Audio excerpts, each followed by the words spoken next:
Discover 125 বাইকের এই যে দেখেন সিবিএস ব্রেকিং, এটা সিবিএস ব্রেকিং সিস্টেমটা সবাই অ্যাডজাস্ট করতে পারে না। এটা অ্যাডজাস্ট না করার কারণে এই যে দেখেন এই নাটটা এখানে ডবল নাট দিয়ে দিয়েছে, এটাতে এই যে দেখেন ডবল নাট আছে।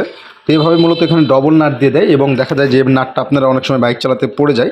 তো এটা মূলত দেখেন কীভাবে অ্যাডজাস্ট করবেন। এই যে এখানে দেখেন কিছু ঘাট কাটা আছে, তো এই ঘাটটাই মূলত এটাতে একটা টুলস বানিয়ে নিতে হয়। এই যে দেখেন একটা নাট সিস্টেমের একটা টুলস বানিয়ে নেবেন, যে টুলস দ্বারা এটা কম বেশি করে এই গ্যাপের ভিতরে বসিয়ে দিবেন।